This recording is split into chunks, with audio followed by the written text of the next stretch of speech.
Jones Dairy Farm is a seventh-generation family-owned and operated company located in Fort Atkinson, Wisconsin. For more than 135 years, Jones has been using real, natural ingredients, original recipes, and time-honored traditions to create distinctive and timeless products. Jones is known for producing premium, all-natural breakfast sausage, naturally smoked hams and Canadian bacon, all-natural meatballs, and dry-aged bacon. All certified gluten-free.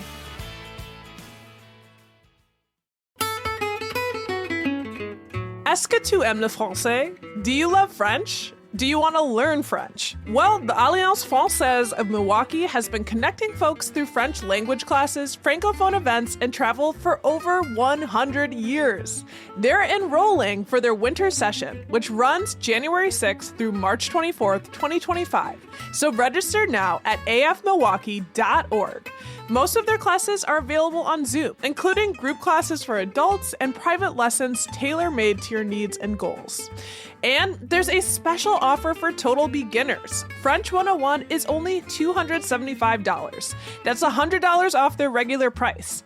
Register before January 2nd to also take advantage of their early bird discount of $30 adult group courses. À tout à l'heure.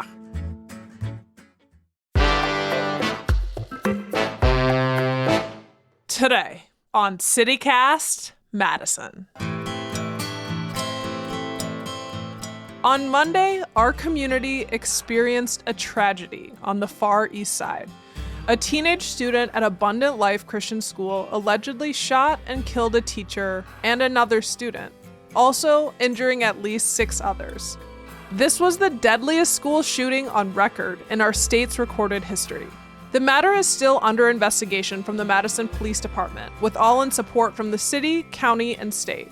To get the whole story on what we know so far about what happened Monday, we sat down with a reporter who was on the scene, Madison 365's executive editor, Rob Chappell. It's Tuesday, December 17th. I'm Bianca Martin, and here's what Madison's talking about.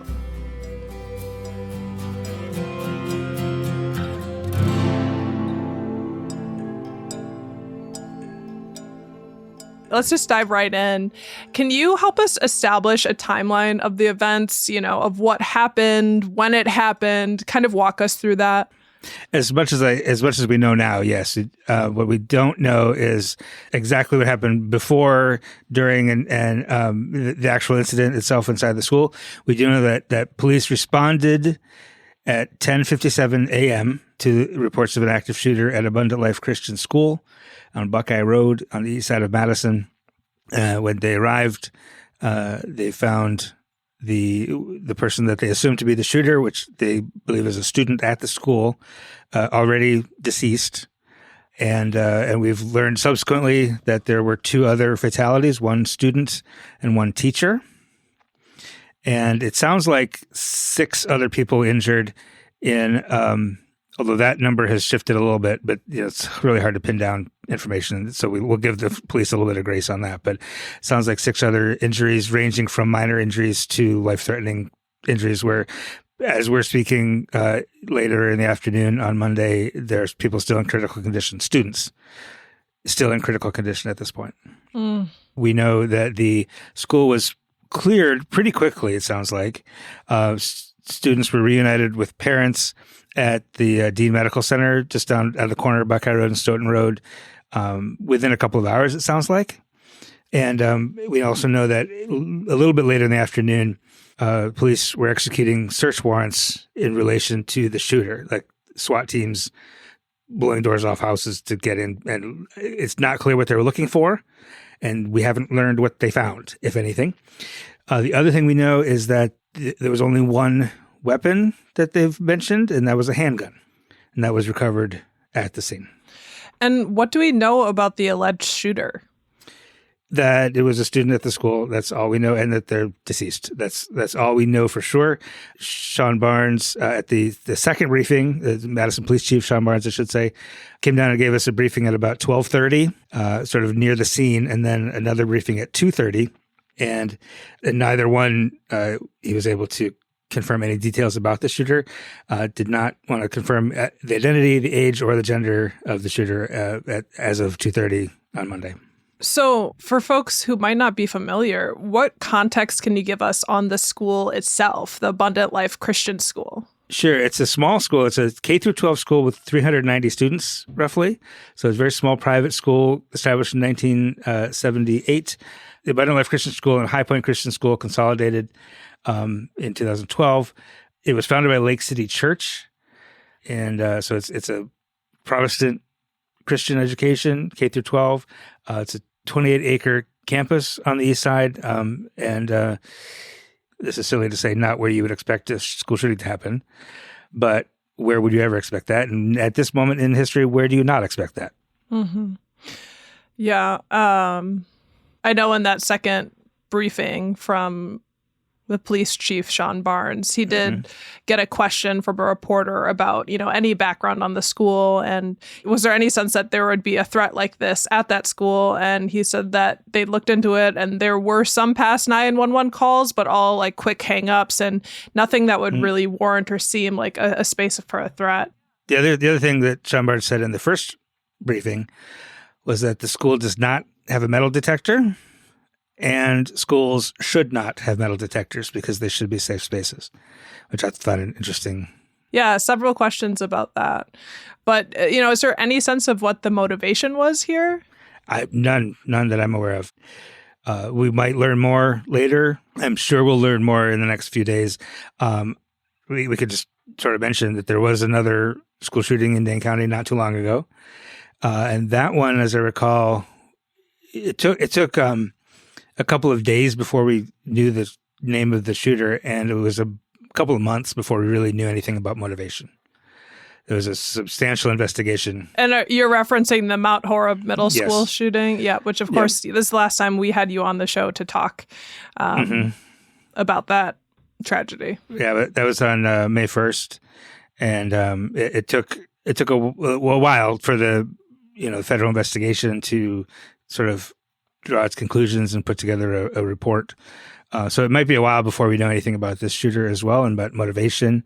And to the extent that we just want to know, it doesn't matter that much. I mean, to the victims, right? But what you do want, I think, is prevention, right? So you want to know what led to this so we can watch for the next one.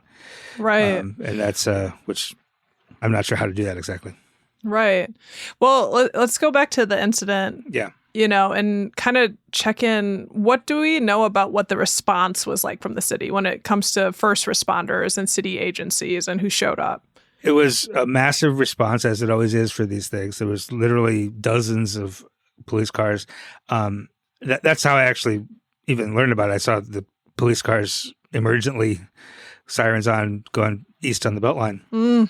So there was a massive response to it sounds like Madison police were first on the scene, but then Dane County Sheriff and Fitchburg ambulance was there, and agencies from across Dane County were there. Interestingly, there was a first responder training session happening during the incident, like not very far away. So people were literally training for this when this happened. They had a training, an active shooter training just 2 weeks ago that the Madison police did, which they do. Sean Barnes said they do this quarterly. They have like an active shooter training drill. Sean Barnes, as would be expected, was very, it had a lot of praise for the response. I will say from where I sit, the information response was very good. I thought that we had a media briefing, like the police told us where the media was going to be. And then she said that the public information officer is there, the mayor's office is there, the police chief is going to be there. And he was. He came and he told us what he could tell us. He told us what he knew. He told us what he couldn't tell us. And then to have another briefing 2 hours later and another briefing later in the evening. That's all that the transparency is good, and people just need to know. Yeah, that was definitely a standout. Those press conferences were super helpful to find out what was happening. And like you said, Chief Sean Barnes was there, the fire department, Mayor Satya Rhodes Conway, County Exec Melissa Agard. Do you have any, any of their remarks are public officials about this tragedy that you would kind of highlight, like what their reaction was and what they were communicating to us out here? The mayor and the county executive really wanted to focus on the families of the victims, the families of the students. The mayor called it a sad day for our community. County Executive Melissa Agard said, as a mom who received a text from her son at a high school here in Madison, wondering if he was safe, I can tell you this hits you in the gut. Having received that text myself, I can tell you that is very true. It does it does hit pretty hard when you get that communication from a student who's in the midst of something like that. And so that's where our elected officials' heads are at. Let's support those families. Obviously, there's several hundred families that are going to be impacted by this for a long time. Yeah. And have you heard from any Madisonians, like how they're reacting to the news? Like, what are you hearing? And particularly from parents? I went to the scene because I was in Madison. I happened to be in my car when it was happening. I saw the law enforcement. I turned on the scanner app on my phone, and I heard I heard hints. I heard the word shooting. I heard the word Buckeye Road. I heard the word casualty collection point, and that's that. I better get over there. So I went over there, and that's the reason I was covering it, because I happened to be in my car and heard about it. My children have went through that school shooting, that near miss school shooting back in May. So I wanted to be home with them when they got home from school. This is the nice thing about having a great team that I work with. I got Nicholas Garten, who you've had on the show recently. He went and covered the 2:30. So I'm getting what I'm telling you from the 2:30 briefing from him. So I have not heard personally from any parents. I do know the social media response is exactly what you'd expect. Thoughts and prayers aren't enough anymore. What are we going to do about this? This is not something that should be happening in Madison. Sean Barnes spoke as a parent and as a member of the community. And he kind of said, this is something you never want to see. You hear about this happening in communities, and now it's happening in our community. And that's just pretty devastating.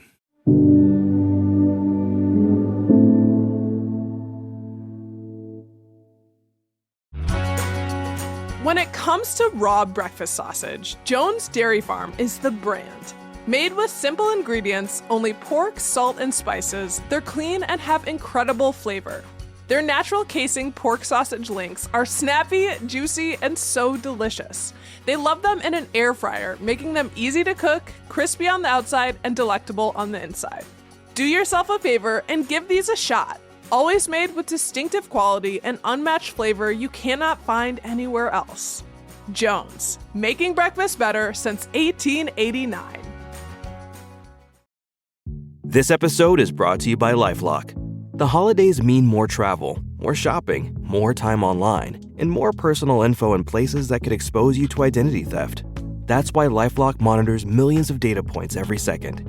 If your identity is stolen, their US-based restoration specialist will fix it, guaranteed or your money back.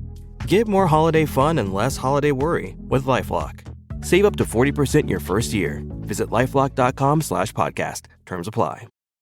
How did this shooting affect other schools in the city, like in terms of schedules? Yeah, well, first of all, that Dean Health Center closed for the day as it became the reunification point. And I think there were some ambulances parked outside that facility. There is an urgent care facility there. So it seems to me that some of maybe the less severe injuries actually were treated there. And while the others were taken to the emergency room hospitals. In terms of the other schools, Madison Metro schools my understanding is, were pretty much locked down briefly. And once it became clear that Madison Metro schools we're not under any threat, out of an abundance of caution, schools in that area, sort of on that east side area, were left secure. Not entirely like locked down, hide in the closet, but like nobody in or out, and most after-school activities were canceled for most Madison Metro schools. The school board meeting that was supposed to happen tonight is also canceled and rescheduled for Thursday, December 19th. And that's all I'm aware of, but I know there was a pretty swift response in terms of locking down Madison schools just to be safe. Yeah, it sounded like after like an hour they were released from that hold. And we saw from the Cap Times in a statement, Madison Metropolitan School District Superintendent Joe Gothard said classes will proceed as scheduled Tuesday, so today. Okay. But that, quote, comprehensive resources will be available. I did want to have us play a clip from the second presser. I just thought it was really powerful. There was a question from a reporter generally about, quote, how do you reassure the community that it's still okay for kids to go back to school in Dane County? And here's what Barnes replied. Yeah, I think you're asking me, how can I say 100% that no child will ever be harmed in school? I can't. No police chief can. But all I can tell you is that we have systems in place so that if something happens, we can respond like we did today. I can tell you that our mayor and our county exec has committed resources to not only public health, but also mental health. I can tell you that every teacher that I've ever had contact with at MMSD cares deeply about their students. Every staff member, I talk to staff members all the time who tell me things that are going on in the schools and want to do whatever they can, even if it's under anonymity, to let me know that they want to have a safe school. You know, Rob, you've alluded to this, and it's certainly on my mind. The last time we talked to you on the podcast, it was about that Mount Horeb Middle School shooting. And, you know, as you also referenced the county executive's statements about receiving that text. I do want to ask, before I kind of get how you're doing, because I am very curious, we wanted to get kind of the details of just the story. Yeah. Can we talk about the context about the shooting and just where it sits in the history of Madison? Because now it's feeling like, is this something that's frequent? You know, to me, it strikes me like the first of its kind around fatalities outside of the shooter, at least recently. Yeah. What's the context here? The data that I saw says it's the deadliest school shooting in Wisconsin history, at least since 1970, which there's just no data before 1970. So the National K-12 School Shooting Database counts basically any time that a gun is discharged near or in a school. And so there are many more of those, obviously. But this is very rare and unusual in Wisconsin and certainly in Madison. I'm a Madison area person, and I don't recall anything like this ever in Madison or even in Dane County for that matter, which... I mean, it's a big deal, and it's going to have a profound impact on Madison and on Madison Metro schools and on especially on Abundant Life. And you know, in terms of additional context, we'll learn more later is how and why. How did the student? Why did they have a gun? Where did they get the gun from? What was the motivation? Was it targeted? Was there some sort of conflict at school? Was it something to do with the school, or was it just, as the one in Mount Horeb was basically a suicide? The young man out here in Mount Horeb didn't seem to have anything particularly against the school other than normal teenager conflicts, you know, and it was purely just he was fascinated by school shootings and was suicidal. So this might be that. But it might be someone who, for some reason, had some issue with the school or with somebody specific at the school. We just don't know. In terms of the history of school shootings in Madison, it's certainly the worst, deadliest that we've seen. And in terms of context of how and why, I think we just gotta wait and see. Mm-hmm. And of course, you know, you've been talking to us as reporter Rob. You are a parent. Yeah. Obviously, you also were covering the last school shooting as a reporter, but you were also parent Rob then. Yep. What is your reaction right now to what's happened? It's so, I mean, anybody who's listening to this who is a parent will understand that it's just gut-wrenching and it's just devastating. And I still get nervous dropping my kids off at school. And now there's a whole bunch of other people who will be that also.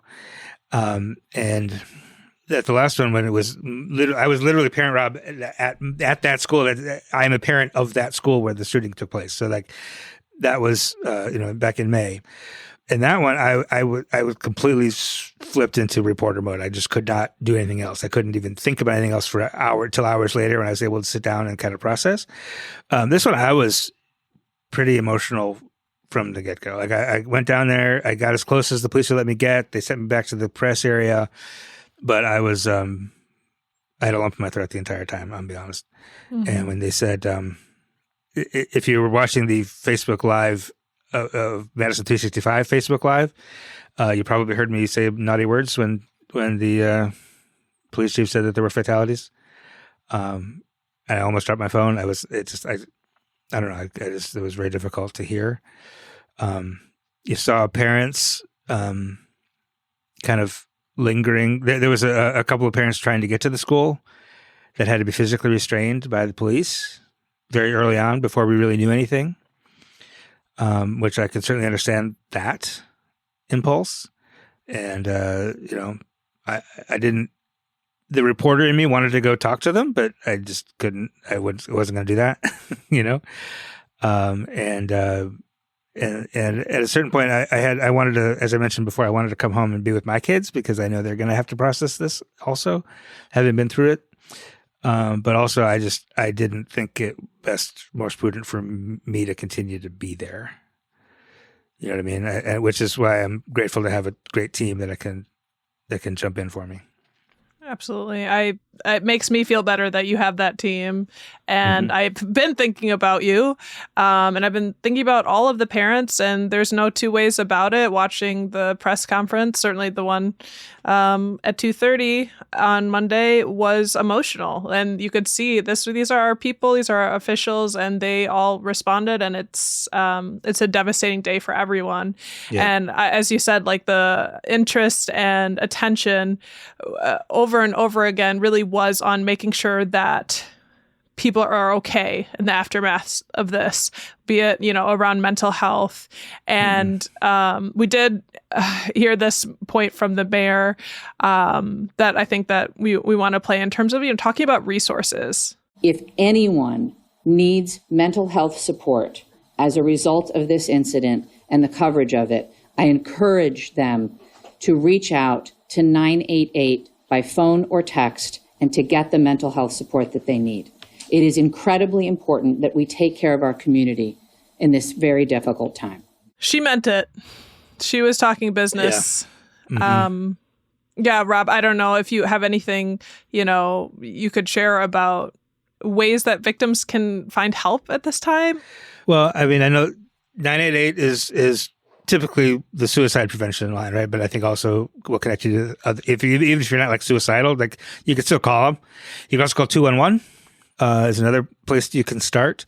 If you do have insurance or that kind of coverage. I'm not that guy who's like opposed to therapy, but both of my kids have benefited a great deal from talk therapy since the shooting, and I think. Even if you're affected by the shooting, you have other stuff in your life, right? Everybody does, that will intersect with what happened today. And so I guess maybe as journalists, we're not supposed to advocate for things, but I feel comfortable advocating for therapy. Oh my God. I will advocate all day for sure. Yes. I understand that there's a privilege to say that, to just go to a therapist, because a lot of people don't have access or insurance that'll cover it. Anesis Therapy, which has a clinic on the West Side on Science Drive, has drop-in every Thursday from 3 to 6. It's free. You just drop in, you get a half hour with a therapist. So that's one thing you can do if you just need somebody to talk to right away. Otherwise, like the mayor said, call 988, call 211, and get connected with somebody. I know that our Dane County executive, Melissa Agard, she stepped up and said, hey, keep in mind that if you need help, ask for it. She was shouted out, Dane County Human Services, that they're a resource that you can reach out to, and to reach out if you need help. Mm-hmm. She also said the Red Cross was already on the scene in the afternoon, and that they're going to be continuing to stay on the scene. So definitely something to, if you need help, ask for it. Mm-hmm. Rob, I can't thank you enough. all of us here at CityCast Madison for coming on. And I know how heavy this story is for you and how hard it is for everyone. And we really appreciate you giving us the latest here. Yeah, thanks, Bianca. Thanks for having me on. And we'll stay on top of it and keep people informed the best we can. That's Rob Chappell, executive editor for Madison 365. If you want to read more of Madison 365's reporting on this issue, including from the reporter Nicholas Garten and the story that was mentioned, head to our show notes for a link. And by the way, if you are struggling and need help, know you're not alone. We've also linked to the city's official statement on the tragedy that includes a list of mental health resources in our show notes. That's all for today, here on CityCast Madison. I'm Bianca Martin. If you valued this show, why not share this episode with a parent that you know in Madison Metropolitan School District? We'll be back tomorrow morning with more stories from around the city. Until then, please take very good care of yourself and of everyone around you.